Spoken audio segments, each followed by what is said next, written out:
بالله وحده قالوا آمنا بالله وحده وكفرنا بما كنا به مشركين فلم يك ينفعهم إيمانهم لما رأوا بأسنا سنة الله التي قد خلت في عباده وخسر هنالك الكافرون. الله أكبر. الله أكبر.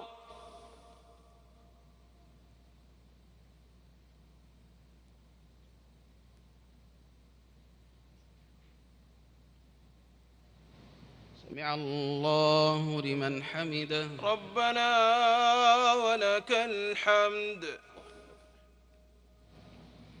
الله أكبر. الله. Thank you, honey. Hi, Mr. President, Mr. Vice President, Secretary, all of you, thank you for having us. My name is Will Guidera of 11 Madison Park in New York City, but I'm also a founding member of the Independent Restaurant Coalition.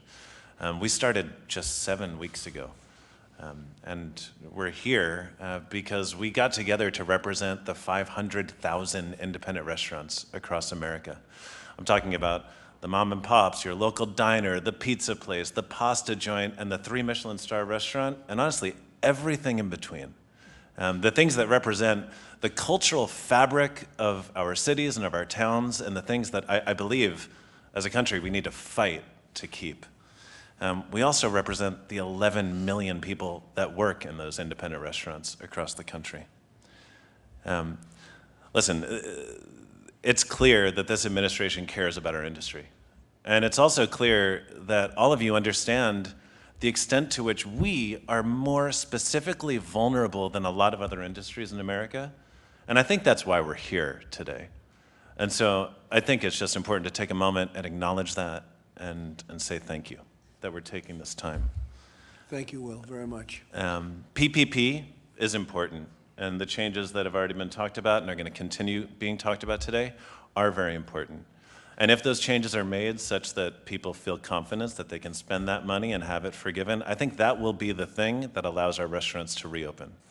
That said, we need something more than that that is specific to independent restaurants in order for our restaurants to stay open. Everyone here knows that last month alone, I think in the first half of April, more than 1 out of 4 people that applied for unemployment were restaurant workers. 1 out of 4. It's just insane. And so we've put forward a plan to members of Congress and to this administration that we put forward because it'll put all of those people that are currently unemployed back to work, such that by the 3rd quarter of this year, we're going to be looking at unemployment reports that are astonishingly good, not to mention the supply chain that we represent. If restaurants go down, the commercial real estate industry, the farming industry. And so our plan helps bring unemployment back to where it needs to be, and it supports a lot of our other industries that rely on independent restaurants for their survival. And so we appreciate being here. We'd love the opportunity to talk more about this. I know that in times like this, a lot of people have their hands out. I don't take that lightly. I do believe that independent restaurants are more vulnerable than most and a really important part of this nation, and I don't want to lose them. And so we appreciate your consideration and your support. Okay, thank you very much, Will. Appreciate it. Larry, please. Thank you, sir. 48 states are opening. That's a big plus. And the vaccination research news was great today, so we see it in the stock market.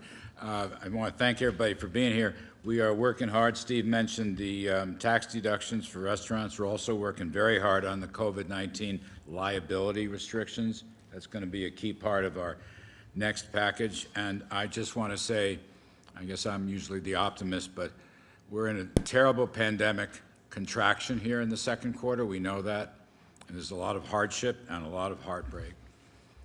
But there's also a few glimmers of hope, of recovery, because I know you, sir, believe in the second half recovery, and I do too, and I think with the right policies we can have a booming next year. But the signs are housing demand looks better, gasoline demand looks better, The Apple Mobility Index looks better. That's, people dialing up to see where to get from A to B.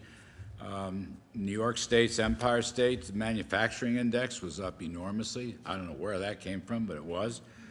Unemployment claims each week look terrible, but they're a lot less terrible, from 7 million to 3 million. So there are some glimmers of hope. Kevin has some data on better credit card numbers. So it's a tough haul, but I think things are starting to turn. That's my take.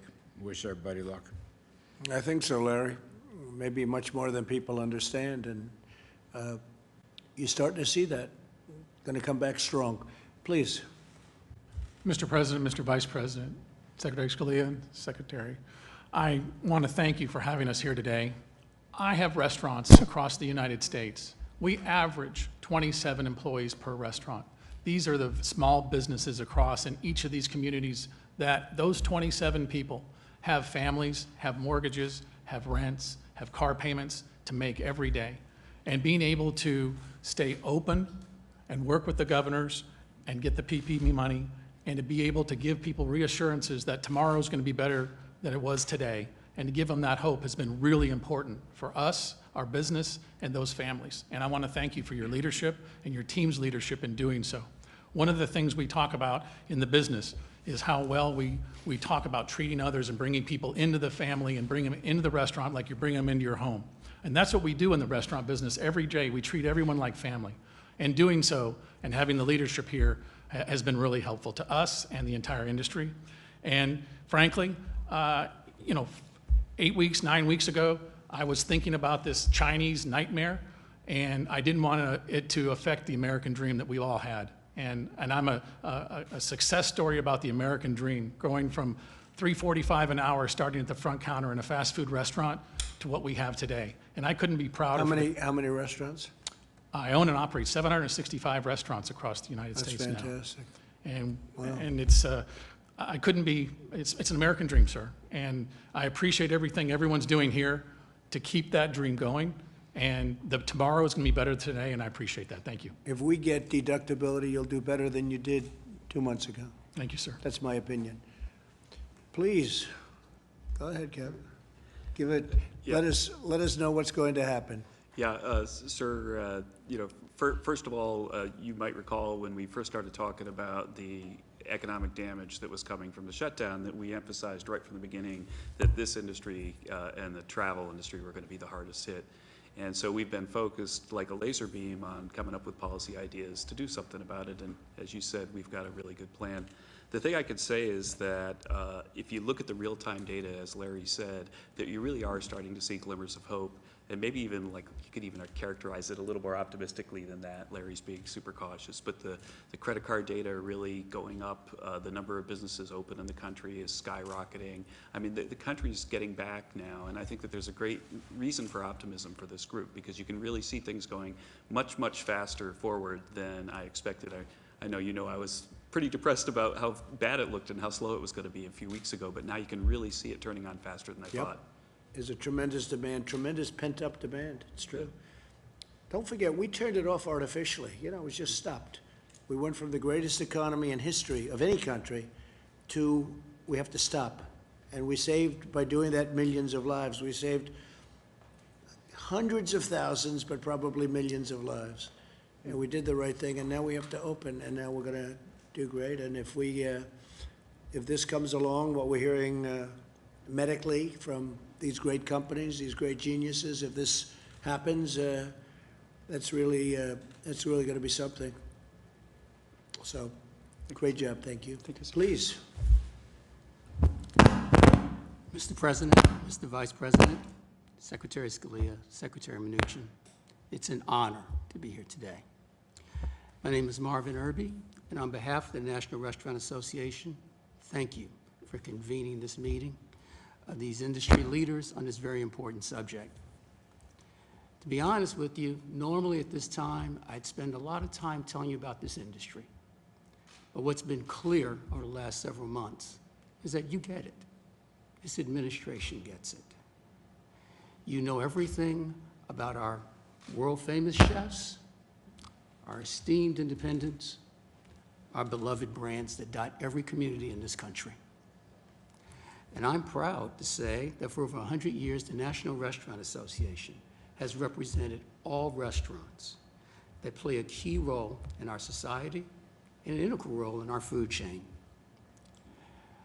I have the opportunity that I get to speak to restaurateurs every single day, and I can confirm we desperately want to reopen. Our restaurants are desperate and are heartbroken that at this time we can't provide the support and the comfort to the communities in which we serve. For too many restaurants right now, an incident happened 60 days ago that has crippled us, and before today's news, we did not see an end date until later this year. Programs like the Paycheck Protection Program are an incredible first step. And thank you, Secretary Mnuchin, for this program, which has benefited millions of small companies throughout this country. We also appreciate Ivanka Trump's dedication to our industry, and I personally want to thank you for the time you've taken to talk to our board over the last months of this crisis. Mr. President, the Payroll Protection Program would be a godsend if we could make one change, if we could extend the time that we have to spend the proceeds. In too many communities today, the 8-week period is simply not enough time. So how much time are you on? 24 weeks? How about 30 weeks? 30 weeks works. 30 weeks works. How about 75 weeks? I know a couple of you, you'll never stop, right? I know a couple of guys in this room. Now, I understand. So you think it needs to be, what would you say would be a minimum length? 24 weeks. How much? 24 weeks. You need to give our smaller restaurateurs the opportunities to open, to begin to have demand, and bring back the employees. Is that, what were you going to say in terms of timing? Yeah, I think for the PPP fixes, if we could take it from 8 weeks to 24 weeks. Is that the term? Yeah. More or less the term you're thinking about? And then move June 30th to October 31st.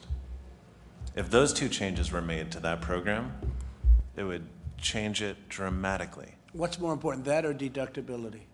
That. Yes.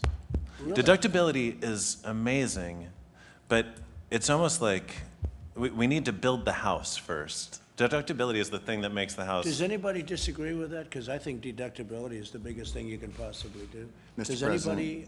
President, I think that if what he's saying is, if we could get the 24 weeks, which gets us to October 31st, basically, right?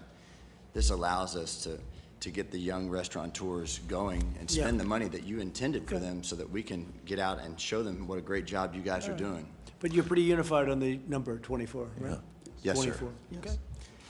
And Go ahead, please. The Finish. best thing about it, it's no additional money. It's an extension of the current program. Okay.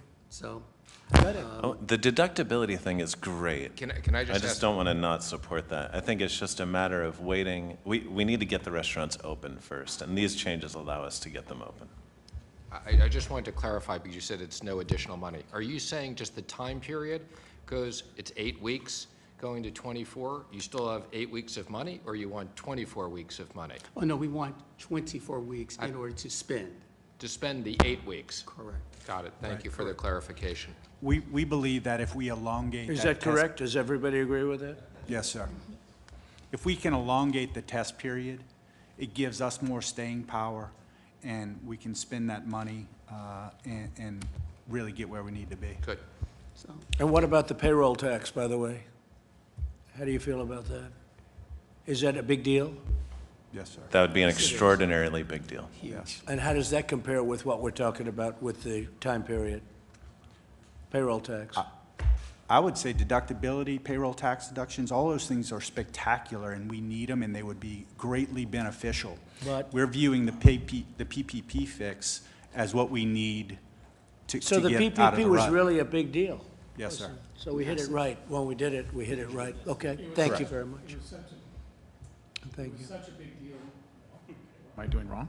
It was such a big deal, sir, that we haven't laid off a single person, and there's 20,000 people that are paying their taxes, they're paying their bills, and they're doing all that every day. And without that, I don't think we would have been able to do that, sir. That's how big a deal it is. Great.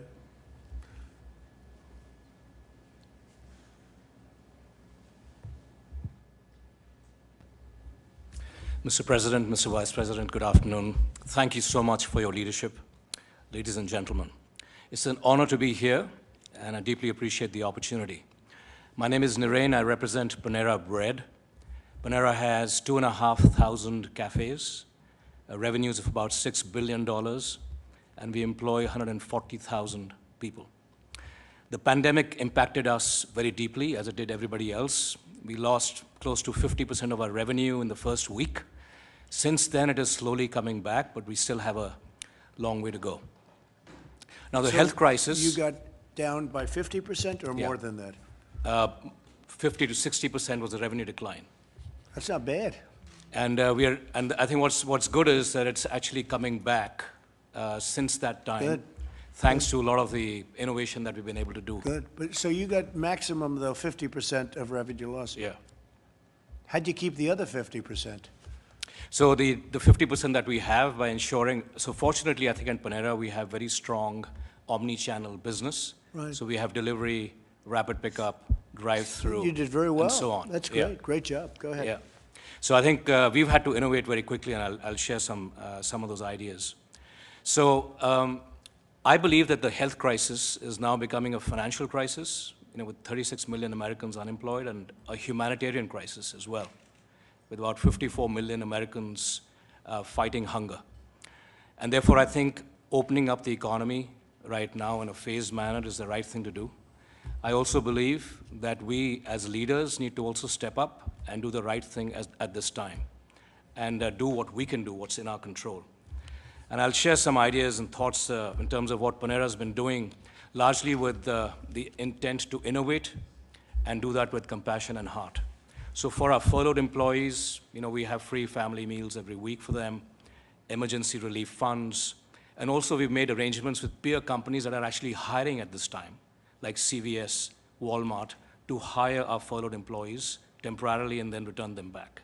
For customers, we've innovated very quickly. We've launched the curbside pickup service with geofencing, and also free Wi-Fi outside the cafes, because life is moving to outside the cafes.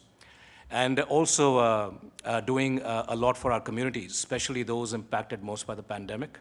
So doctors and nurses, we are serving about 50,000 meals to doctors and nurses in New York, children in the state of Ohio with our partnership with the USDA. And also we've launched a program called Together Without Hunger with Feeding America, and have pledged to serve 500,000 meals to children and families through Feeding America. Great. So I think it's very important at this time that I think we need to also step up and contribute. We were able to keep 85% of our cafes open.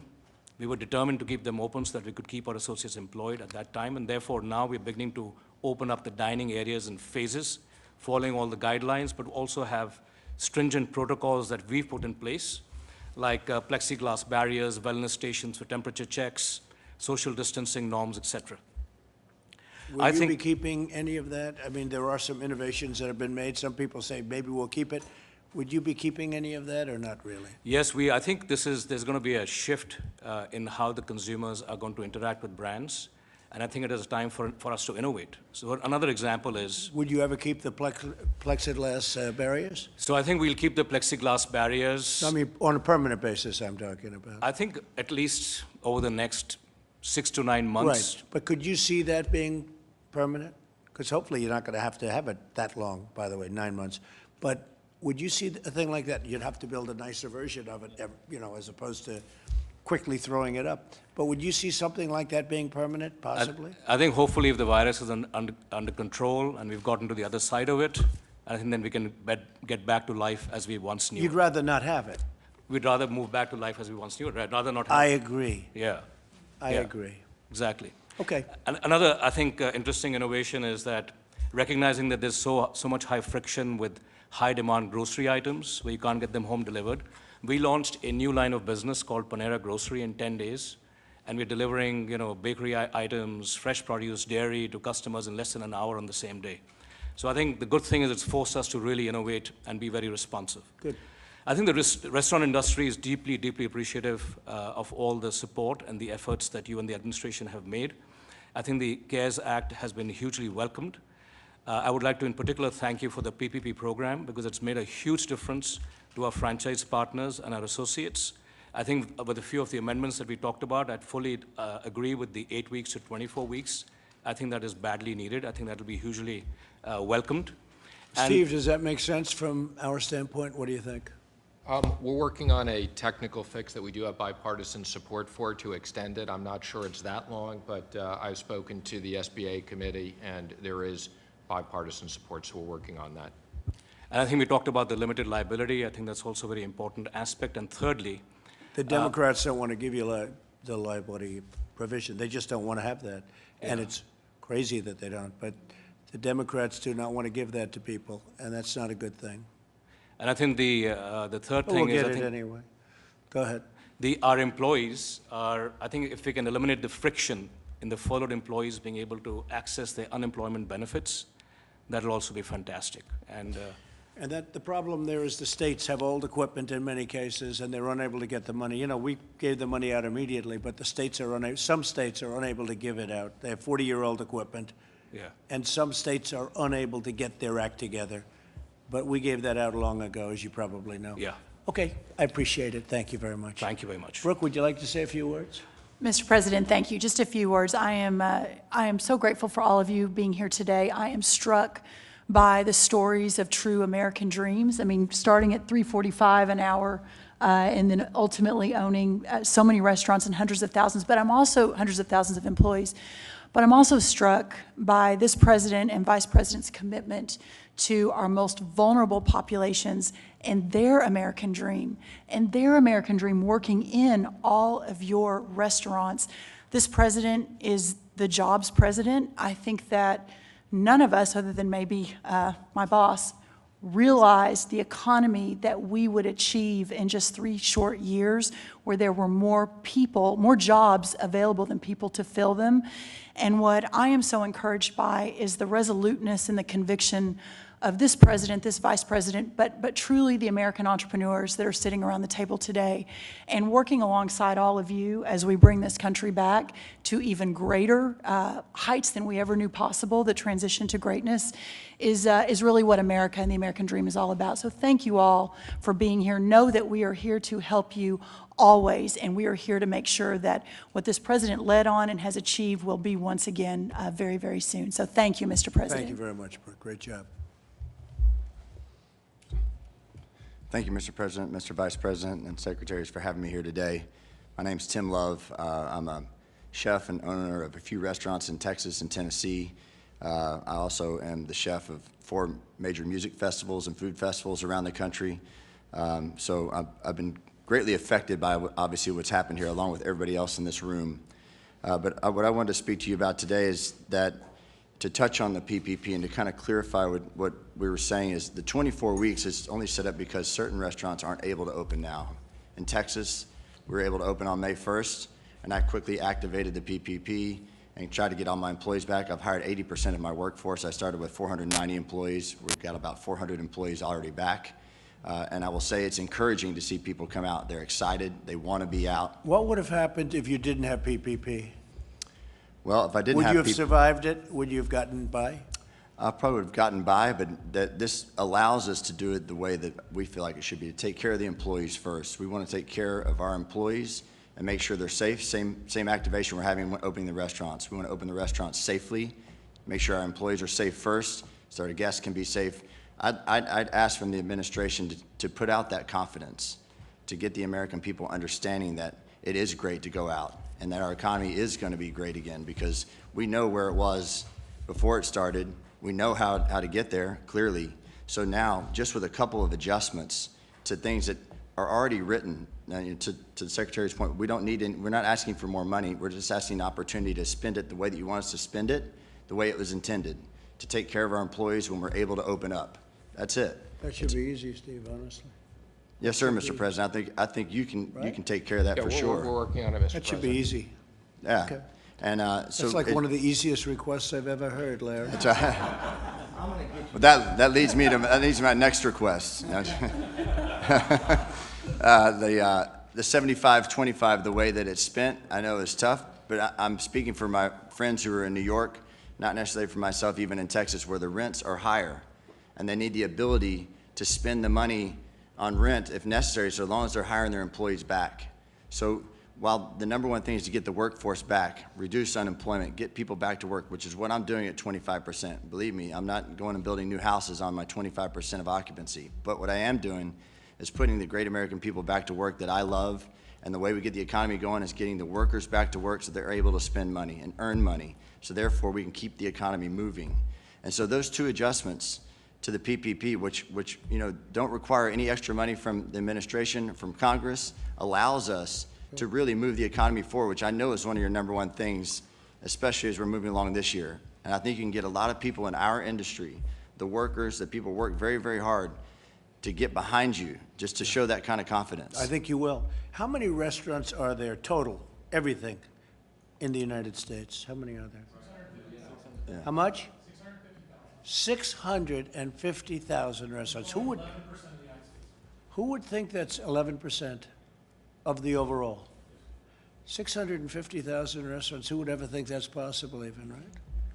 That's good. And it's been a great business over the years, and it'll be better than ever. 650,000 again, so long as you keep doing what you're doing. That's Yes, fantastic. sir. Yeah, no, I think deductibility gets that. Actually, I think I would agree with that. You'll go very substantially. They got rid of a lot of restaurants when they ended that.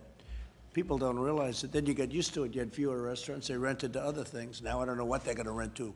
And to your point about that, sir, the deductibility, which you can easily identify with, and it does spread wealth amongst the restaurants, most definitely. We're talking just about an immediate concern with the PPP to get people moving forward so that we can get this deductibility going. No, I agree. We'll look at that very strongly. Yes, sir. Thank you. Okay. Hello, Mr. President, and it sees how important it is to all of y'all, this subject, because I haven't seen this much firepower from all of y'all except at a state dinner or a Christmas party. So I appreciate, Mr. President, that all of you guys are here because I know you're really trying to get something done. I own a company, Landry's, which is in 40 states and is all full-service restaurants. So I average like 150 employees per restaurant. And it's everything from Del Frisco's to Mastro's to Martin's to Palm, but then it's on the other side, the Bubba Gump's, the Rainforest, and they're all company-owned. It's been devastating, and it's funny you brought up about China. I should have realized it was going to be a bad year for China when my general manager tweeted out, freedom for Hong Kong. So that started my year with China. And you kept it quiet, right? You kept that quiet. So I'm still trying to work that out. And here comes something else. He owns the Houston Rockets, in case you don't know. And he's and by the way, he's a great guy, great family, great everything. And yeah, he did cause you a little ruckus. Whatever happened to him, by the way? Is he still working for you? Yes, he is. He must be pretty good. Yes, because it's just it's a trick question, but he is. But Mr. President, everybody's talking about the PPP, and when your team designed the PPP and said let's bring it through the SBA, I think it was an unbelievable idea, and you did exactly what you needed to do. But I'm one of those people when it started being pitted against, because I'm a sole proprietor, but I do $4 billion in revenue, and I would have been that billionaire that took the money from the little business. So I was not able to take the PPP money, and I caught so much criticism because I was the first person who did lay off 40,000 employees, because the world doesn't understand that when you shut everything down from your casinos, which you and I did a few deals together, from the Rainforest to the Trump Marina, your tail of your payroll was $150 million the next 2 weeks. And we all pay yesterday's bills with today's income. And I wanted to put 40,000 people back to work May the 1st, but couldn't take the criticism, and even from the administration there was some, that bigger companies shouldn't be taking this money, but I don't have the ability to put those 40,000 people back to work. So I just wish that, don't add any money, but just divide it up and So you're saying that because your restaurants aren't split up among thousands of people that own restaurants, and you have it yourself in the company? Yeah, that it would have been one person taking this money, So it's but your team specifically wrote the bill for any restaurant under 500. This was for the restaurant business, which has only got 9% of the money. But if you would just split it up, and I'm not saying add any more money, but add a category for the larger private restaurateur that could go out and take this money and put it in a different bucket, so it wouldn't be me taking this money away from the little beauty salon. So what happened to you then, Tillman? So where are you on that whole thing? How did you do with the PPP? How did it work out for your company? I took the money and sent it back and did not spend a dollar of it because they found out you're very rich and they said, what the hell? You know what? But I also was the first person that opened the leveraged finance market and went and borrowed $300 million at 12%, where just 3 months earlier borrowed at 3% because I needed the liquidity to keep the company afloat. So what did you do? You went out very early, right, for the money? And you found the market it was opened even at that early days. Yes, I borrowed $300 million to add to liquidity, but it wasn't enough to hire back all my employees, which I would have loved to have done with the PPP. What do you do with your basketball players that are making $25 million a year? I have 2 of them that make 40, Russell and James. By the way, they are good players. They are good, but yes, they are getting paid because there's a collective bargaining agreement, and that's why. Tillman, what's going to happen with basketball? Can you give us because I would be interested. Do you have any idea what they're doing now? Yes. I think what they're doing is waiting to see what happens in certain states and if we're going to be able to play, making sure the virus continues to go in the right direction in the next few weeks.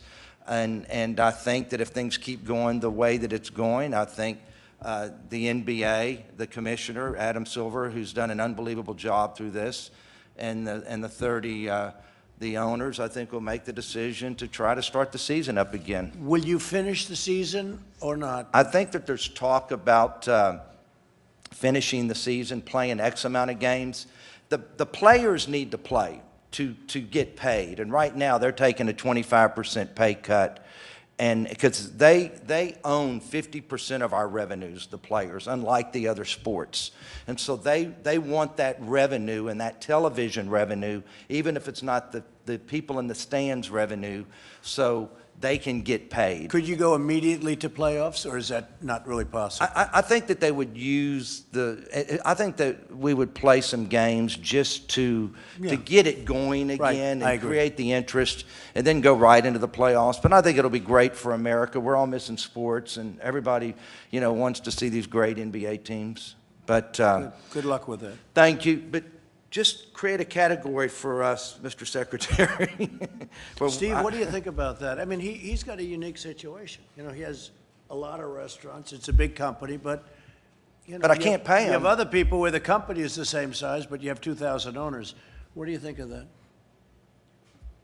Well, it's a complicated issue, Mr. President. As I've said before, we didn't anticipate the Los Angeles Lakers, who I'm a big fan of, would be taking a PPP loan.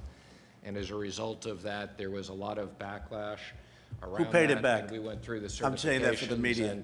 They paid it. Again, we realize the issue, how it impacts your workers, and we're sympathetic to that.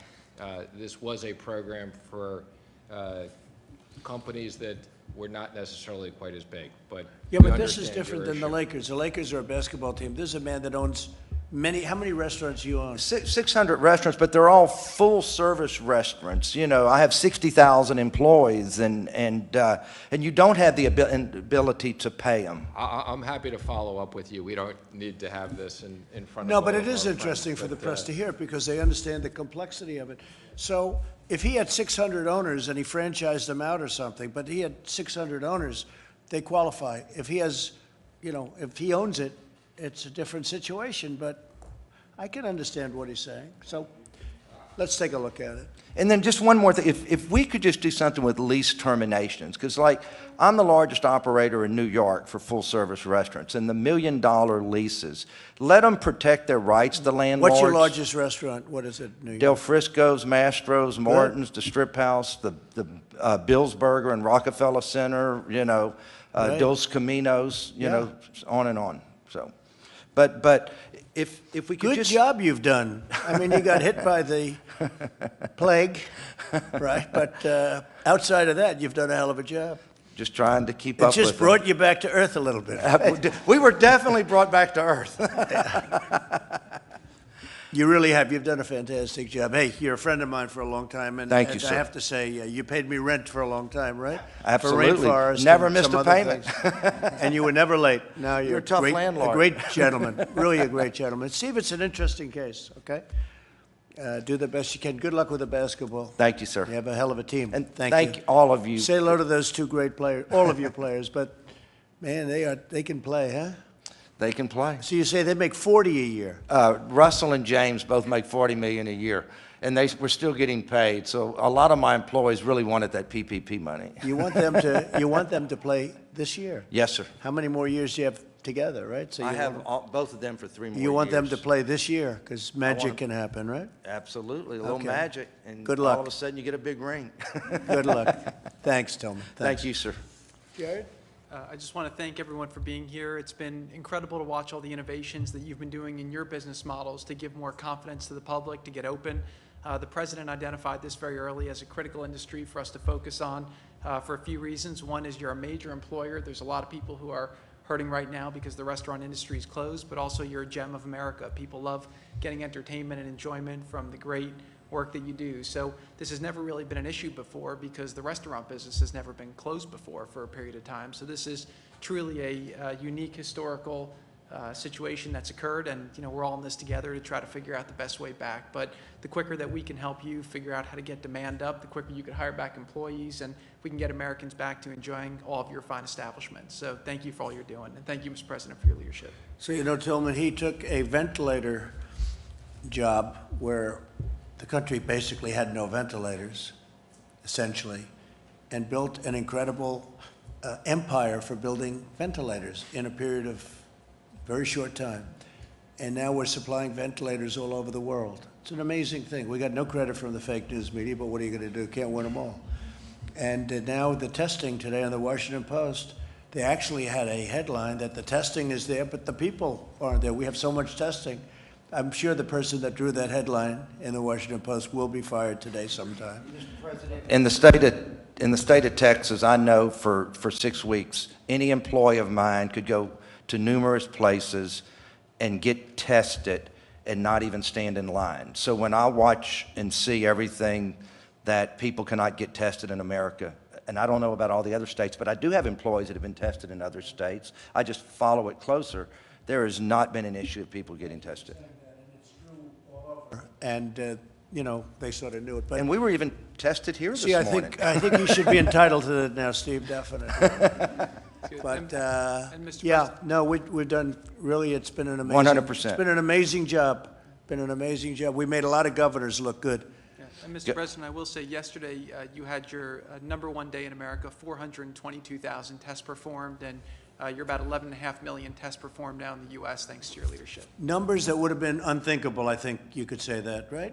Yes. Numbers that would have been, John, those are numbers that could have been talked about. Nobody would have believed it. So anyway, so please. Mr. President, like yourself, I'm a New Yorker and a career changer. I was a former bond trader at Goldman Sachs, and now I own restaurants in Brooklyn, most notably Lilia and Missy in Williamsburg. Good. We help make every day a good day. Along with Thomas and Will, we're founding members of the Independent Restaurant Coalition, and we're grateful to have a seat at this table for the first time. The impact catalyzed by this pandemic is enormous. The prolonged economic shutdown created challenges for our industry that has to be met with policy to inject liquidity, investment, consumption, and hiring. The immediate and coordinated response by your administration to support out-of-work employees was inspiring, and it should make us all proud to be Americans. The intention of PPP to support small businesses and restaurants was pragmatic and encouraging. We have all agreed that it wasn't perfect, but we're working on it to fix it so that it could help us. But we need those fixes now. Like me, I have it, and I can't use it. I'm in the clock zone of 8 weeks. PPP is a bridge. So do you agree with what they're saying in terms of timing? Immediately, it must happen. And you agree with the 24 number? Yes, absolutely. Did you guys meet before this or something? No, did you have a little meeting to discuss this, perhaps? Yeah, okay. well- Now I feel better because everyone's exactly wants the same thing. What is incredible about this independent restaurant coalition, this did not exist 7 weeks ago. Restaurant owners didn't talk to each other, ever. And we were I able bring to... people together. You've seen that in government. I bring the Democrats together with the Republicans, right? And it's been a beautiful thing. I'm only kidding. We've been able to talk, we've been able to be creative and figure out ways to bring this That's industry great. back. I think it's great. You got together and a lot of good suggestions have been made, and it's been made uniformly, so we really know your opinion as opposed to having all different ideas. That's correct. That's really great. So PPP is a bridge. It will help restaurants reopen our doors. It'll help restaurants reemploy 11 million workers that are currently not working. In an effort to keep those doors open and to keep our people employed, we've proposed a stabilization plan, and we look forward to discussing more in the future with you.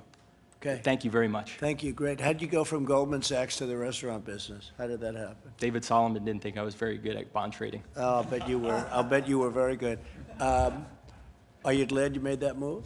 I am. It's changed my life for the better on every facet. You love the restaurant business, right? I love it. I have friends that are in the restaurant. They love the restaurant. There's no business they want to go into. We view you like as the one of us. Yeah. Well, it's We true. do. Yeah. No, it's great. I know your business very well. People, unlike, well, you know, there are other businesses, but just about as much as any business, they love being in the restaurant business. So that's great. It's good to get out of the... So you made a good move. Oh, yes. Did It's you good- make a good move financially? I did. Very, very well. It worked out fine, too. Our restaurants are more profitable than the hedge fund that I worked at for 7 years. Wow, that's fantastic. Yes. All right, now we don't have to give them anything. But I want to go back to that because I want to reopen as soon as possible. Yeah, no, I agree with that. Thank Okay, you. great. Good. Good job, too. I know the one restaurant, I know it's great. Thank you very much. Gene, this is a man of great genes. His name is Gene, and his father was a terrific gentleman. You know that, right? Great talent. Go ahead, please. And a great mother, too, right? Maybe your mother's even better. There are few industries where the workers have been hit as hard as in this particular industry, as Will was touching on. We announced 20.5 million payroll job losses, basically from the middle of March to the middle of April, and 5.5 million of those, more than a quarter, were in restaurants. Mr. President, you saw this coming. You acted with really extraordinary speed, and I think, as we said, generosity, among other things, in the unemployment benefit that was provided in the CARES Act.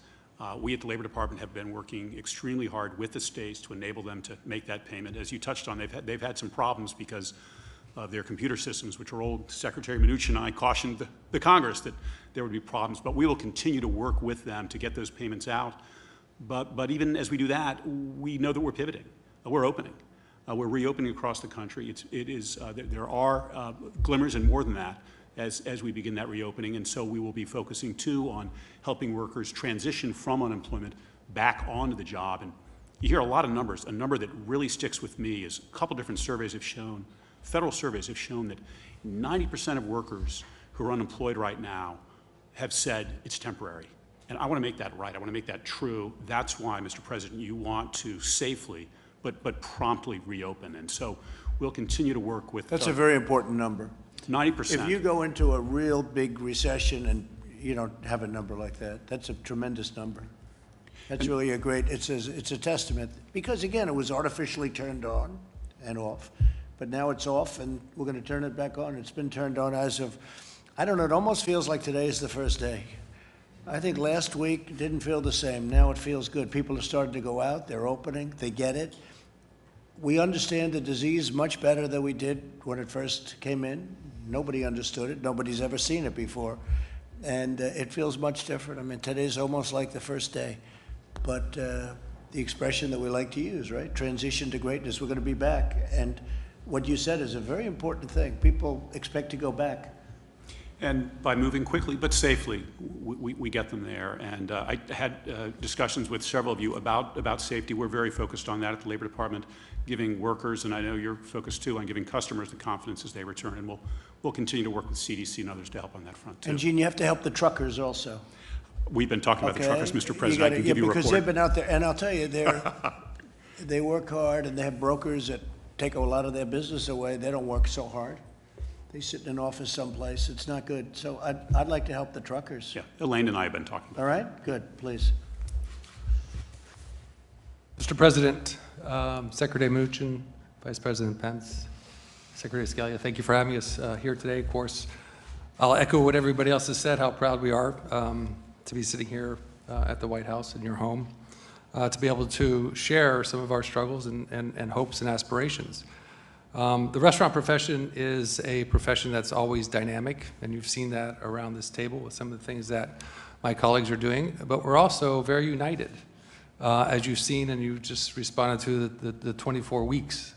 Did we have a meeting before? Certainly we had a meeting before. Did we talk about it? Certainly we talked about it. Because we want to be unified in our approach, whether you have 650 restaurants, 2 restaurants, 6 restaurants, 1,000 restaurants, it doesn't really matter. We all are nurturers at heart, and we want our restaurants to reopen so that they can nurture our guests, our communities, and finally our country.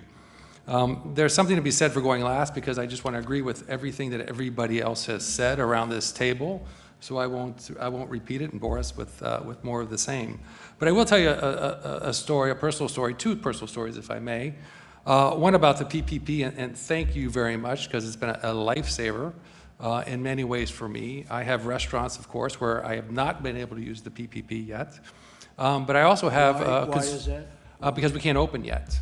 And there's no point in me hiring back my staff. Where is that? Where? California, New York, Las Vegas, and South Florida. I mean, I hear they're going to keep Los Angeles closed till the end of August.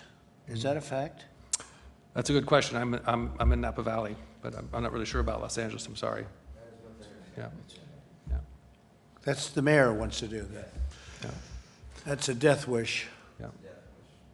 Because, you know, there's death on both sides. You know that. Mm-hmm. There's death on both sides, not just a one-way street. And we solved a big problem, but you have to understand the other side of it, too. And they don't understand the other side of it. Yeah. Okay, please. On the other hand, our consumer product good division, where we have 4 different businesses, has been thriving. And we have taken our PPP money and then rehired 100% of the staff in those 4 companies. So I look at that, and I'm extremely thankful and grateful for all the work that you and your team have done so quickly to help us. On our restaurant side, I echo what everybody else has said. It's a little more complicated. I also want to thank you for voicing your support of BIG, which is our business interruption group, which I started with a couple other chefs, and has grown quite large. We've started to make some inroads with the insurance companies, certainly with some of the congressmen and some of the senators. So we continue to work on that for all businesses, not just for restaurant businesses.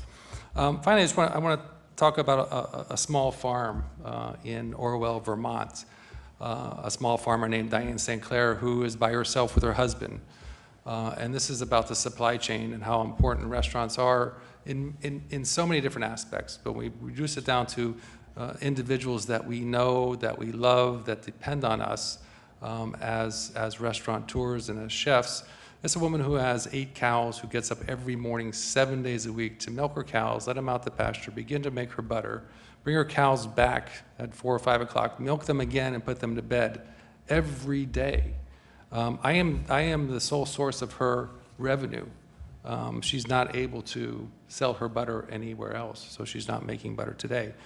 The impact that restaurants have in our communities, in our states, and in our country are extraordinary. We are, in many cases, the first job people have. My first job was in a restaurant as a dishwasher, making a little less than $350, but that was just of my age. and being able to move up. We give people the second chance in restaurants. And finally, people's last jobs are in restaurants. Those who are retired and on benefits are augmenting their benefits by working in restaurants. We don't really care about your education. We're not concerned about where you come from, your religious beliefs. We are open to everybody. We employ the most women of anybody beside the federal government, the most single-parent women. It's just extraordinary how much we embrace our entire country and what we do. And what we do at heart is we nurture. I became a chef, and I remember the day I decided to become a chef. I'd been cooking for several years. July 1977 in Narragansett, Rhode Island, working for a French chef named Roland Hennon, who asked me one day, "Why do cooks cook?" And I was certainly intimidated. I was young, and I said, "Chef, I don't know. Why do cooks cook?" He said, "We cook to nurture people."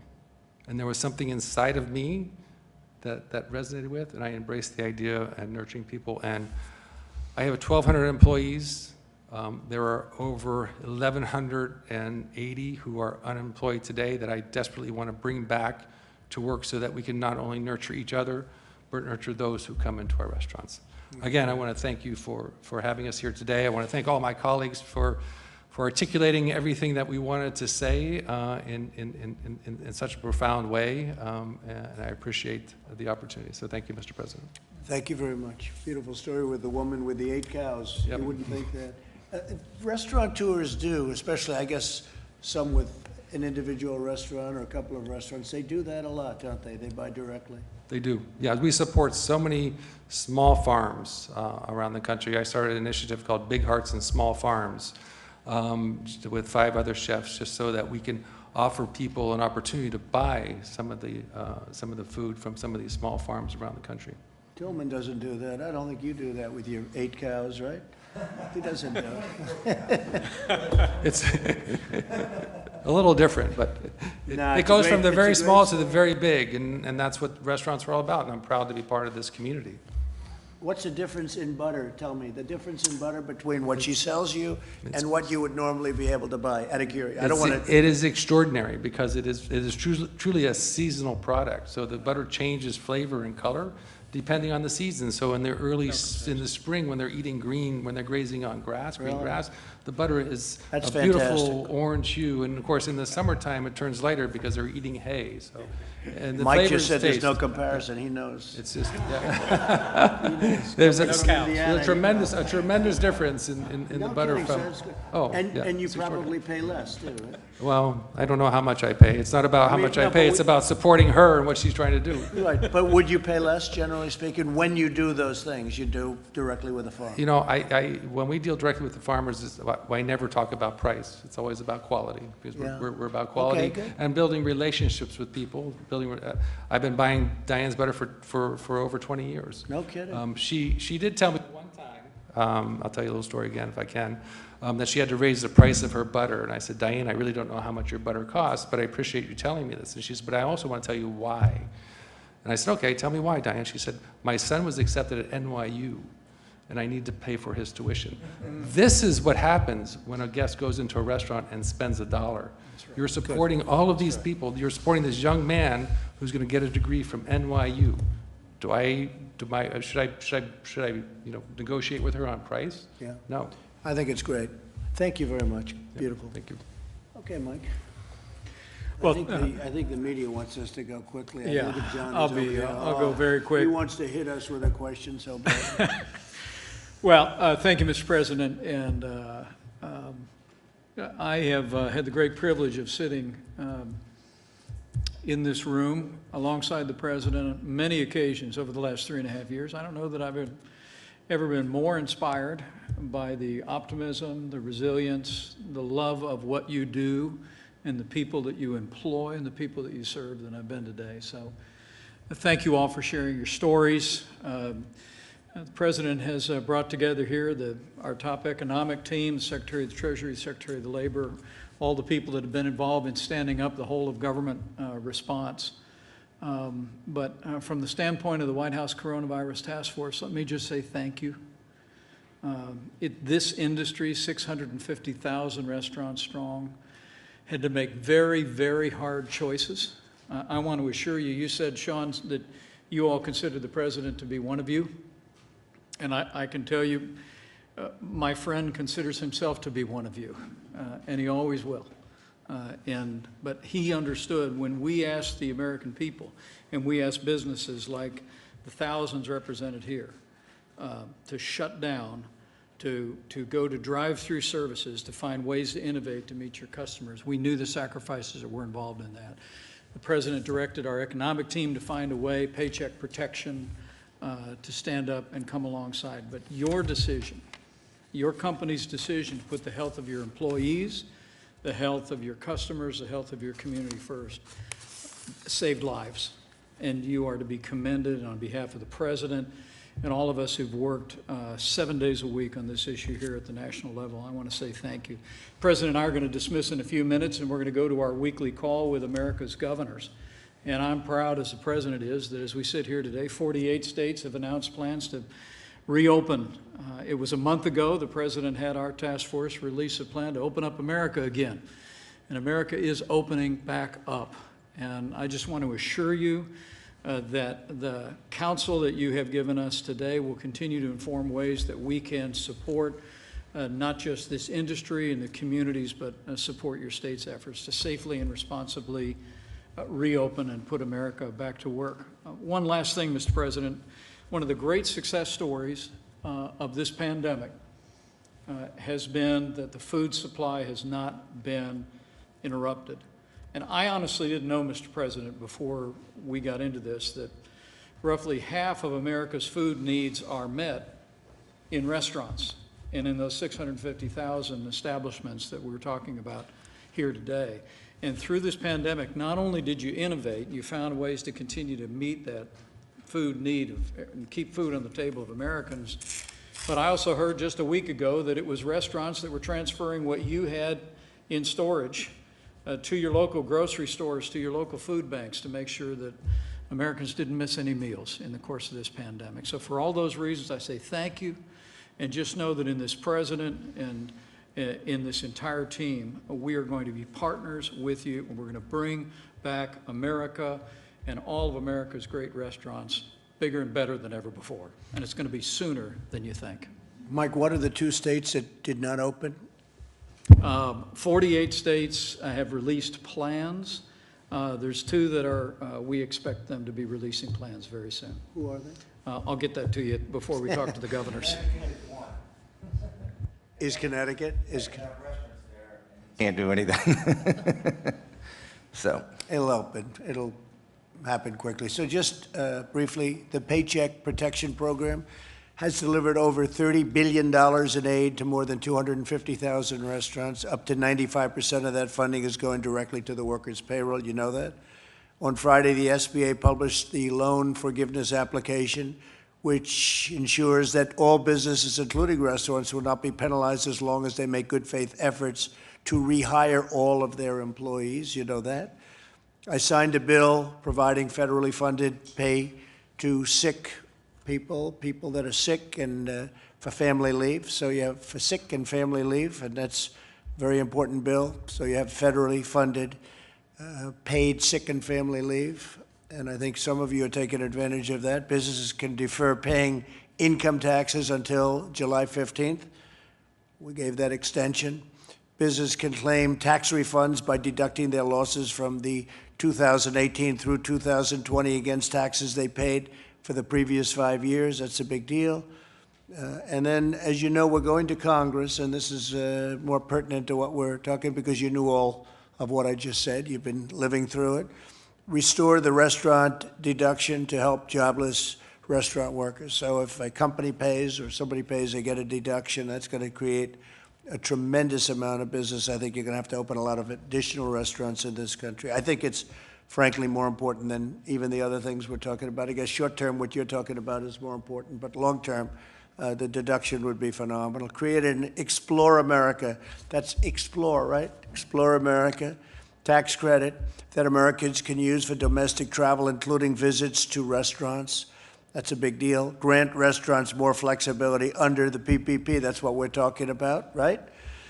And protect workers and businesses alike with curbs on frivolous litigation. A thing I know something about. There's a lot of frivolous litigation. So we don't want somebody going and sitting in your restaurant, Tillman, and then suing you for $10 million because something happened. And they'll do it anyway. No matter what we give you, they're going to do it anyway. You know that. So I thank you all for being here. We'll take a couple of questions, John. And if you have any questions for these great restaurateurs, please ask. Oh, well, Mr. President, first a question for you. Attorney General Barr says he is unlikely to have any criminal investigation of either Barack Obama or Joe Biden. You've been talking about what you call the greatest political crime in American history. What do you think of Mr. Barr's decision here? Well, I think if it was me, they would do it. I think for them, maybe they're not going to. I don't know. I'm surprised because Obama knew everything that was happening. I don't think Obama knows where he is in a lot of ways. I saw his statements the other day, and I think that, frankly, they weren't very good. It's President Obama. As far as Biden's concerned, I can't tell you. Only he knows what he knows. I don't think he knows too much. But I think Obama and Biden knew about it. They were participants, but so I'm a little surprised by that statement. I don't think he said it quite the way you said it. I think he said, as of this moment, I guess. But if it was me, I guarantee they'd be going after me. In his case, they're not. So I think it's just a continuation of a double standard. I'm surprised by it. But that's where it is. And I don't know what he said about the others. You have to understand, I was coming into this room as that statement was being made. So Something interesting, he said, we cannot allow this process, the legal process, to be hijacked by efforts to drum up criminal investigations of either candidate. He seemed to be suggesting that Well, I think you'd have to ask him what that means, because I'm in no position to tell you that. I've stayed away from it. I'm relying on the Attorney General to do the job. And so I don't know exactly what he said because I was in this room.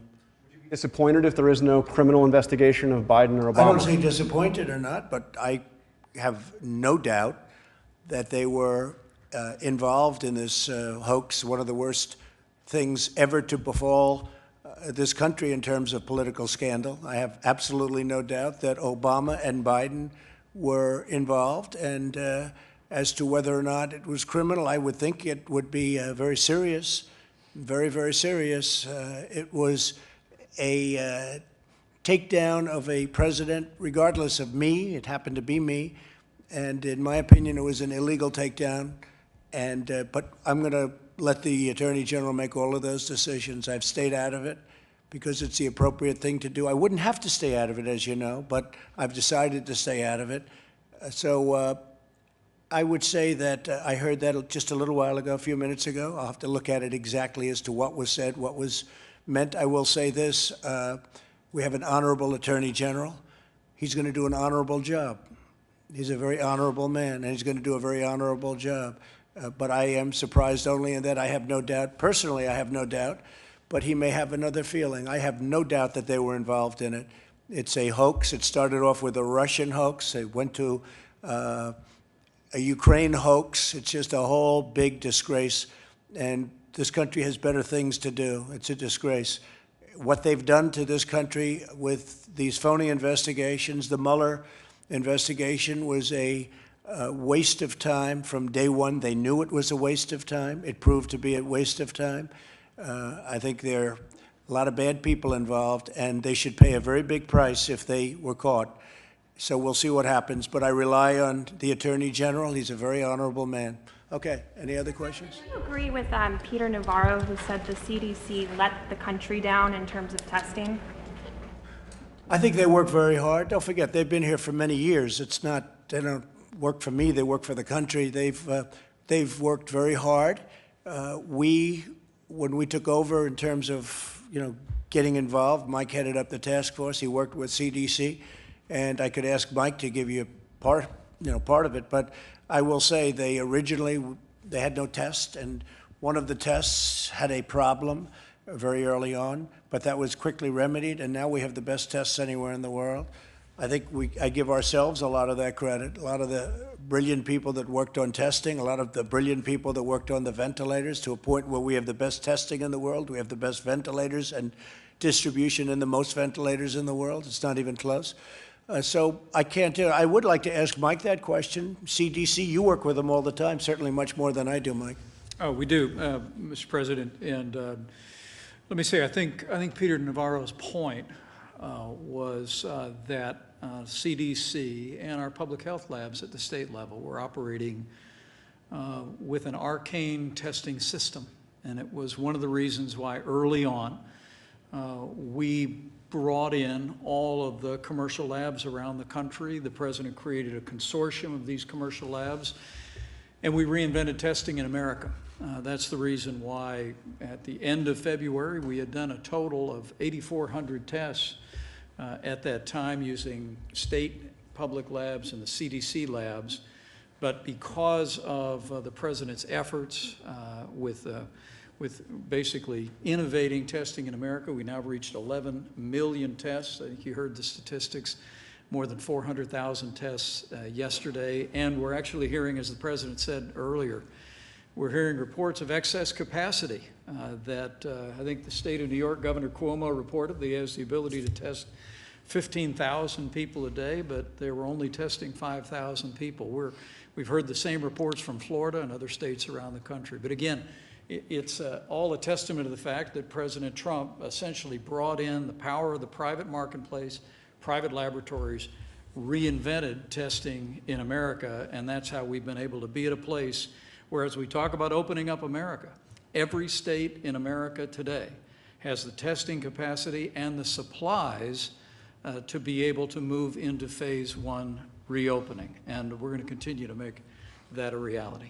We've made a lot of governors look very good, that I can tell you. I'm reading some of the reviews on some of the governors, and they're getting these reviews. Well, we were able to get them ventilators that they didn't have. We were able to get them testing that they still wouldn't have. We were able to get them a lot of things that they didn't have, including helping them fill up their stockpiles, which really they should have had done. They weren't supposed to be using us for that. But we've made a lot of governors look very good, and that's frankly good because it's good for our country. Okay? President, why did you pass up an opportunity to speak to the World Health Organization earlier, their virtual meeting today? I chose not to make a statement today. I'll be giving them a statement sometime in the near future, but I chose not to give a statement. I think they've done a very sad job in the last period of time. And again, the United States pays them $450 million a year. China pays them $38 million a year. And they're a puppet of China. They're China-centric, to put it nicer, but they're a puppet of China. And I think they've done even when I did the ban, Mike remembers this very well. When I did the ban, they thought it was inappropriate to do. I did a ban very early. If I didn't do that ban, you would have lost hundreds of thousands of more people in this country. It was a very important ban. People don't like talking about the ban. But it was very important. I was the only one that wanted to do it. And we did it, and we saved thousands of lives, hundreds of thousands of lives probably. And Dr. Fauci said that, and other people said that. Deborah said that, you know that. But the World Health Organization was against it. They were against me doing the ban. They said, you don't need it, it's too much, it's too severe, it's too all of these things, and they turned out to be wrong. Sleepy Joe Biden said the same thing. He came out, he said I was xenophobic. You believe that one, Tillman? I was xenophobic because I said you can't come in if you come from China. You can't come into our country very early. And Biden said I was xenophobic. Town in San Francisco at the same time. This is my guy. We always got along, didn't we? The twins, they call us. So, no, it's a very sad thing. So I'm not happy with the World Health Organization, and guess what? There's some of the people around this table who would understand being in a business, in some cases international. I'm not happy with the World Trade Organization at all either. Explain, sir, why you decided to fire the Inspector General at the State Department? Yeah, I don't know him at all. I never even heard of him, but I was asked to by the State Department, by Mike. I offered most of my people, almost all of them, I said, you know, these are Obama appointees, and if you'd like to let him go, I think you should let him go, but that's up to you. He's an Obama employee. I understand he had a lot of problems with the DOD. There was an investigation on him, on the Inspector General. I don't know anything about it. So I don't know him, never heard of him, but they asked me to terminate him. I have the absolute right as president to terminate. I said, who appointed him? And they said, President Obama. I said, look, I'll terminate him. I don't know what's going on other than that, but you'd have to ask Mike Pompeo. But they did ask me to do it, and I did it. I have the right to terminate the Inspector Generals. And I would have suggested, and I did suggest in pretty much all cases, you get rid of the Attorney Generals because it happens to be very political, whether you like it or not. And many of these people were Obama appointments, and so I just got rid of them. And you've got some criticism from Democrats in Congress who are saying this is a pattern of you trying to avoid having accountability. And if I didn't fire them, they would have criticized me too. They'd criticize no matter what you do. You know, if you have too many ventilators, they'll say, gee, he has too many ventilators. If you don't have enough, they'll say he doesn't have enough. No matter what you do, between that and their partner, the fake news media, they'll find something. No, I don't know the gentleman. I was happy to do it. Mike requested that I do it. He should have done it a long time ago, in my opinion. He's an Obama appointment, and he had some difficulty. But I just don't know who he is. I don't know. I never heard his name. Do you believe there is a role for inspector generals to keep an administration like yours or anyone else's accountable? Sure, but I think they have to be fair. And I think it's a death wish when you, and I told my people, I said, I think you should, you know, study your situation, but let us know. I think we've been treated very unfairly by inspector generals. I can go into instances, but I'm not going to do it now. But the inspector generals, when they're put in by Obama, just like it could be that if they were put in by me and it was somebody else's administration, especially the other party, it could very well be that you'd be treated unfairly. But we've had a lot of cases where we thought that was unfair. So, yeah, they asked me to do that. I think the big thing is that they should have asked me to do it a long time ago. You said you don't know him, sir. What was he doing that was treating you unfairly? I don't know. I don't know anything about him. I don't know anything about him other than the State Department and Mike in particular. I guess they weren't happy with the job he's doing or something. So because it's my right to do it, I said, sure, I'll do it. I've gotten rid of a lot of inspector generals. Every president has. I think every president has gotten rid of probably more than I have. A lot of our people kept the Obama inspector general. And I think generally speaking, that's not a good thing to do, but they've kept him.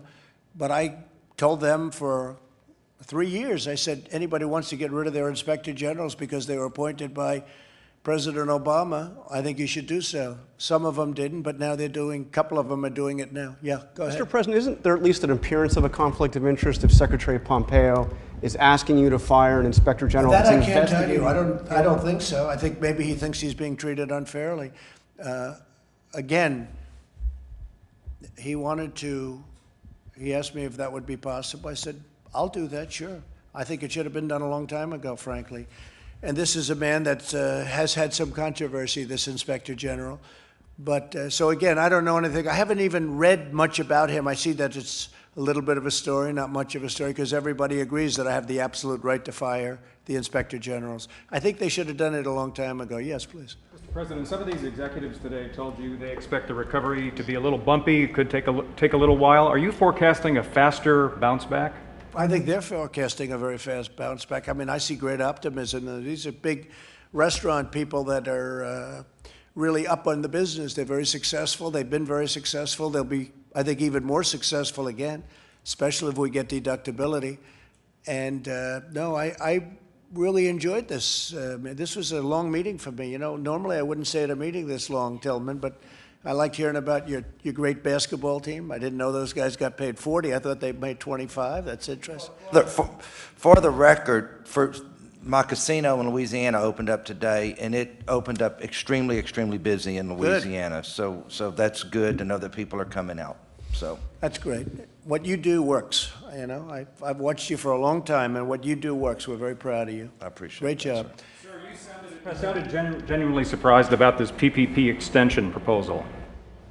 Why was I surprised? You mean that they'd ask for it? Why would I be surprised? You sounded surprised that they of course they didn't ask for it. that over the... Surprised that's all they asked for, actually. I know too many of these people. I'm surprised that's all they asked for. No, I think what they're asking for is very reasonable, Steve. You know, I mean, we're going to have to go and get it approved. And again, we've saved and we'll continue to save the restaurant business, and ultimately we'll be paid back many, many times because they pay a lot of taxes. you know? We had And they create tremendous numbers of jobs. Think of that, 650,000 restaurants? Who would think that's even possible?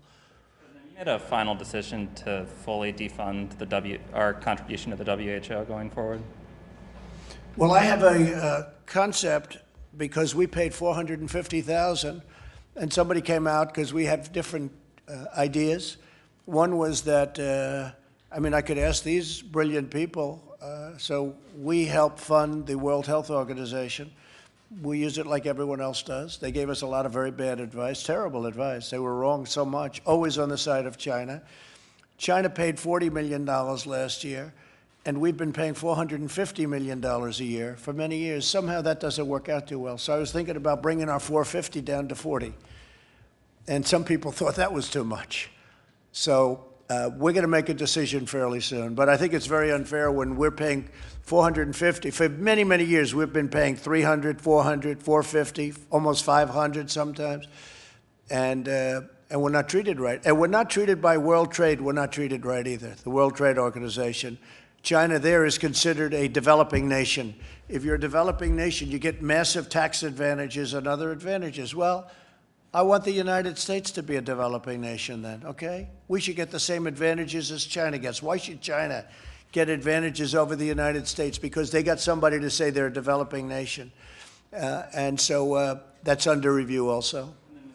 Secretary Pompeo was reportedly under investigation both for having staffers do personal errands like walking his dog and picking up his dry cleaning, and concerns that he may have subverted the will of Congress with Saudi deals with Saudi arms deals.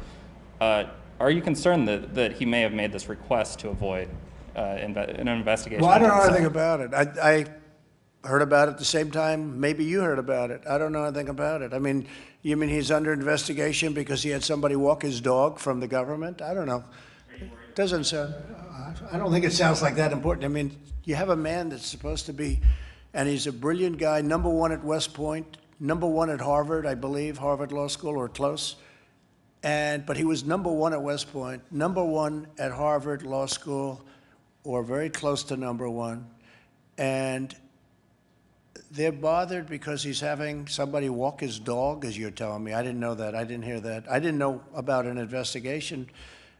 But this is what you get with the Democrats. Here's a man supposed to be negotiating war and peace with major, major countries, with weaponry like the world has never seen before.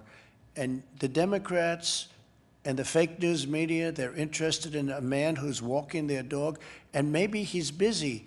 And maybe he's negotiating with Kim Jong-un, okay, about nuclear weapons, so that he'd say, please, could you walk my dog? Do you mind walking my dog? I'm talking to Kim Jong-un, or I'm talking to President Xi about paying us for some of the damage they've caused to the world and to us. Please walk my dog. To who? A Secret Service person or somebody, right? I don't know. I think this country has a long way to go. The priorities are really screwed up when I read this. Now, I don't know anything about the investigation, but you just tell me about walking a dog and what'd you say, doing dishes? Saudi arms deals, sir. What Saudi arms deals? Explain. Congress passed a law to restrict sales to Saudi Arabia over certain arms out of concern over their use in the Yemeni crisis. So the question is whether Secretary Pompeo tried to subvert the deal with actions that he may have taken on. I don't think so. I think that when somebody pays us a fortune for, arms, we should get the deal done. I will tell you that. I don't know what you're talking about. I know this, that we have countries that want to buy our arms, and we make it so difficult for them that they end up going to Russia and China. And under my administration, if they're friendly countries, I try and make it as easy as possible. If they want to buy our fighter jets and if they want to give us billions and billions of dollars, and they have other alternatives, including China, Russia, and others, I think we should make it as easy as possible for them, and we should take the jobs and take the money because it's billions of dollars. And in past administrations, they waited so long that people wouldn't even want to do business with us.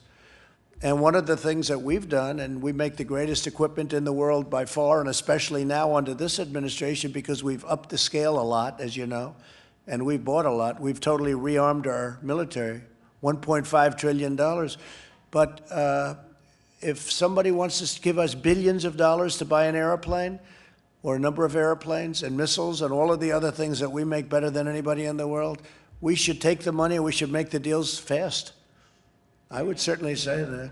Even if it leads to human rights Why don't you abuses. take your mask off? Just for a second, please. if it Don't re- worry about Jeff. Jeff, why don't you move out of his way so he doesn't infect you, please? Sure. I don't want you to become infected. Even if it results in human rights abuses, that was Congress's concern with these Human things. rights? Abuses. I don't know. That I don't know. I mean, you tell me something that I never heard of. Now you're talking about human rights abuses. You'll figure something out, I'm sure. Look, he's a high-quality person, Mike. He's a very high quality. He's a very brilliant guy. And now I have you telling me about dog walking, washing dishes. And you know what? I'd rather have him on the phone with some world leader than have him wash dishes because maybe his wife isn't there or his kids are there.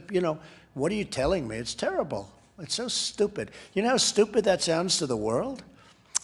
Unbelievable. Okay, yeah. Reaction to President Obama's speeches over the weekend? Look, I think he was an incompetent president. I think President Obama was one of the worst presidents in the history of our country. I think he was an incompetent president. I know what he left us. He left us a broken military. He left us a military that ISIS was all over the place, and I got rid of it. I knocked out 100% of the caliphate, and even you will admit that, John. And when I came in, it was a mess. But we had a broken military. We had a depleted military. We had little on the shelves, if you talk about pandemics. We had a country that was a mess. We were paying high taxes. We were paying, and outside of this artificial event that took place 2 months ago, and I'm going to build the country into stronger and better than it was even then. And it's already happening, and you can see it. You can see it today. Just take a look at the stock market. Look at what's going on. Look at the great numbers that are being called, and look at these medical companies calling in. And we're talking about more than one. So many things are happening. But I think President Obama was an incompetent president. He did a terrible job. And by the way, there was great division in our country with President Obama. You didn't see it as much, but there was tremendous division in our country. Okay? There's division now, too, right? I think we'll have great, yeah. Success brings. We had a great success going. Things were really going along, and then China gave us a wonderful gift, okay? And it wasn't pretty. It came out of China, just in case you had any questions, John. It came out of China, spread to Europe, but also came here. And the whole world became infected by this horrible thing that they unleashed one way or the other. Not a good situation. Not a good situation. I'm not a man that likes taking that. What happened to us, and it was totally preventable. They could have stopped it at the source. They knew it was happening. We wanted to go in. Others wanted to go in. They wouldn't let the world, as you know, they wouldn't let other countries go in. Other countries wanted to. World Health wanted to, in all fairness to World Health. They wouldn't let World Health in. And we're a part of World Health. They wouldn't let them in either. They could have stopped it at the source, and they chose not to. And yet, they stopped them from going to Wuhan into different parts of China. So you couldn't go into Beijing. What do you think of that, Tillman? You couldn't go into China, but I better not get you involved in the China thing. You got enough problems with... Restaurants in China are back, though. They are doing business. I'm asking an interesting guy that question. But seriously, look, they wouldn't let him into China, but they'd let him into Europe, and they'd let him into all over the world, including the United States. It's lucky I did the ban. That's all I can tell you. It's lucky I did the ban. Okay, how about one or two more? Yeah. How you're going to specifically make China be held responsible if... Well, I'm not going to tell you that question. Why would I tell you? Go ahead. Will they be held responsible? Will you take steps to hold China responsible? Should be held responsible for what they've done. They have hurt the world very, very badly. They've hurt themselves also, but they've hurt the world very, very badly. Yeah, they should be held responsible. Okay? You tweeted recently that this whole whistleblower racket needs to be looked at very Sure. closely, and it is causing great injustice. I had a fake whistleblower. Sure. I had a fake whistleblower originally. He was a faker because when he looked at he wrote down a conversation that was totally different from the conversation I actually had with the president of Ukraine. It was a fake whistleblower. And by the way, everybody knows who he is. He's a political operative. You know that. John knows who he is. You know him better than anybody, John, right? He's a faker, and he was a fake whistleblower, and it was a phony, disgraceful period of time. And we came out well. You know why we came out well? Because everyone recognized it for what it was, just a political witch hunt. But he was a fake whistleblower. He wrote a story that bore no resemblance to the conversation that I had with the president of Ukraine. Nothing whatsoever. And by the way, the Inspector General, he went by the whistleblower. He didn't want to see the conversation that I had. When he saw the conversation that I had, he said, well, that bears no resemblance to what the whistleblower said. Why did he look first before he ran to Congress? He ran to Congress like he couldn't get there fast enough with a whistleblower report. But when they offered him to see the actual conversation, and we called the head of Ukraine, and we said, we'd like to expose the conversation that we had, if you don't mind. He said, what was wrong with that? That conversation, as I say, was perfect. It was a perfect conversation. Not a thing said wrong. That's why we had, other than half a vote from Romney, and Romney's, loser, but other than a half a vote we had from Romney, I got 52.5% to a half. In the House, we got 196 to nothing, 196 to nothing. The Republicans were so unified, not because they all liked me, but because they knew this was a horrible thing that happened. But he was a fake whistleblower. He reported on a conversation that didn't happen, just like Shifty Schiff. Shifty Schiff went up before Congress, and because he has immunity, in other words, you can't put him in jail if he lies, because they have immunity in the halls of Congress, in the Great Hall.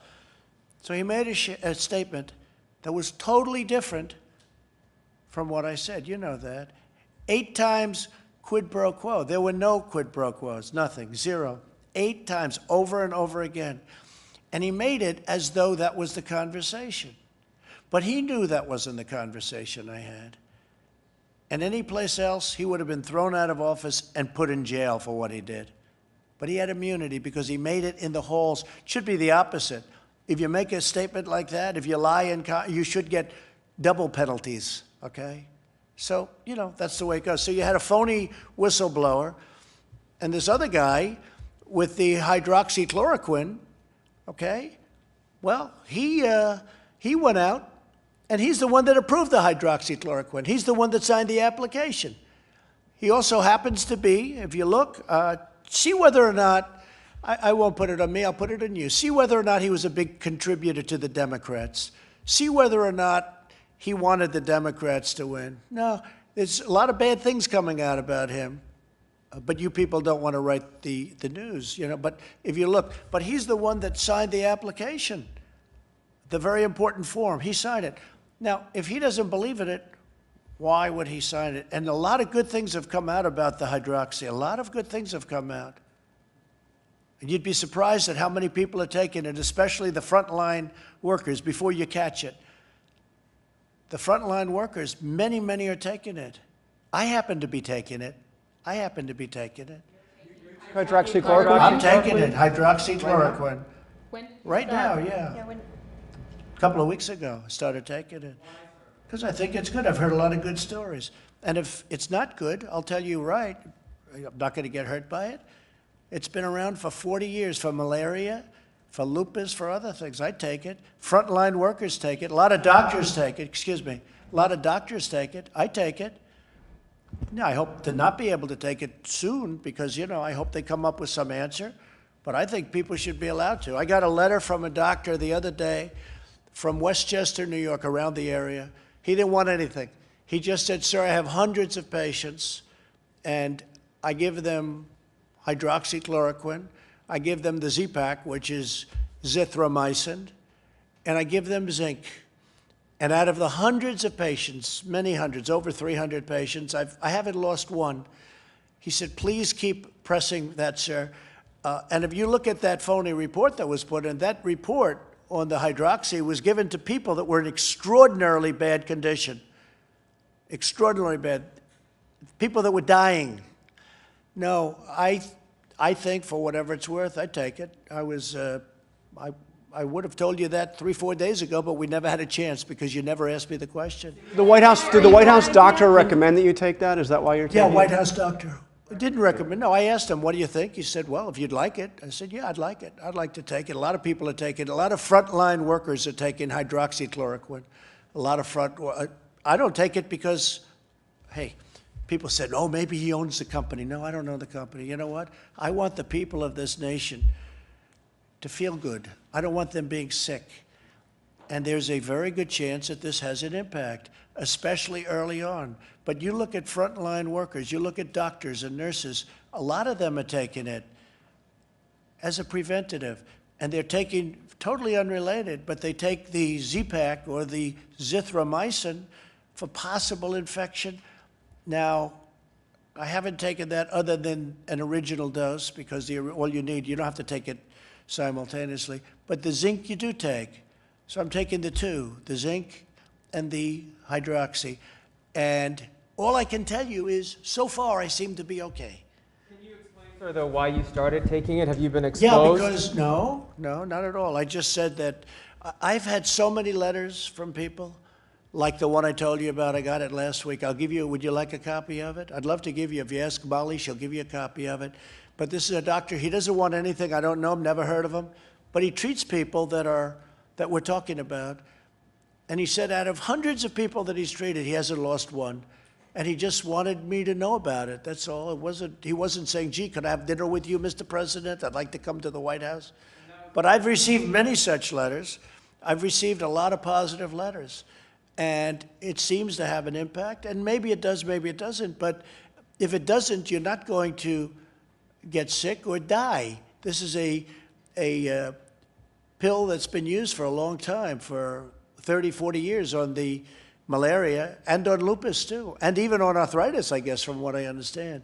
So it's been heavily tested in terms of, I was just waiting to see your eyes light up when I said this, but, you know, when I announced this. But yeah, I've taken it for about a week and a half now, and I'm still here. I'm still here. Can you explain, sir, though, what is the evidence that it has a preventative effect? Here we go. You ready? Here's my evidence. I get a lot of positive calls about it. The only negative I've heard was the study where they gave it, was it the VA, with, you know, people that aren't big Trump fans gave it, and we've done the greatest job maybe of anything in the VA, because I got VA Choice and VA Accountability, both approved. Accountability, Tillman, is where you can fire bad people that work in the VA, that you couldn't fire them. We had thousands of people that were sadists, that were stealing, that were robbers, that were horrible people. They'd beat up our veterans. They couldn't do it in prime time, but they did it when they were sick. And we got accountability. Nobody thought you could get it because of the unions and civil service. I got it passed so that now you fire bad people in the VA. We got rid of tremendously bad people that should have never been there. But I also got, probably even more importantly, if you can say that, maybe not, VA Choice. So if you have to wait online for a doctor, you go outside, you have a private doctor, we pay the bill. We work out deals with doctors. We have pricing. So you go out, you pay the bill. And it was a great thing that we did. So we've done a great job with the VA, but they had a report come out.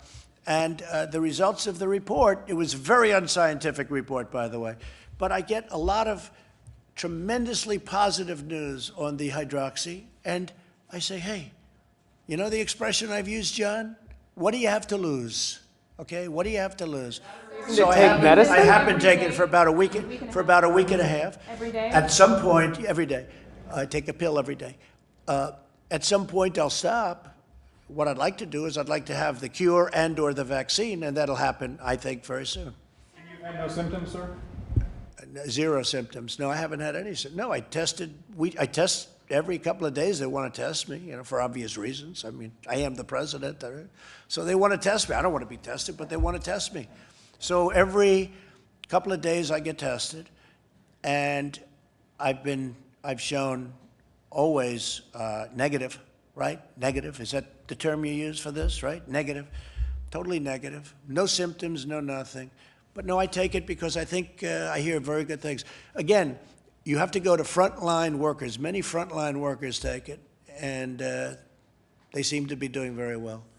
Any other members of your administration, Vice President Pence or your family No, members? but I wouldn't be surprised. I don't want to ask them because that's a personal decision as to whether or not you want to say. I just want to be open with the American public because, you know, I happen to think it's good. I do want the letter given because this letter made not in terms of my taking it, but I thought it was a very well-crafted letter by a man who's a respected doctor up in Westchester, maybe a little beyond Westchester, a little up higher, and in New York.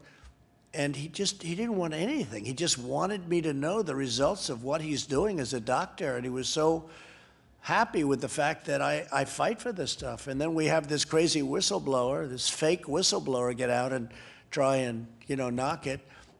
Who signed the application? He did all this, he did the signing. He was a believer at one point, I assume. Otherwise, he shouldn't have signed it. No matter who told him to, he shouldn't have signed it. Okay, one more question, that's it? Thank you all very much.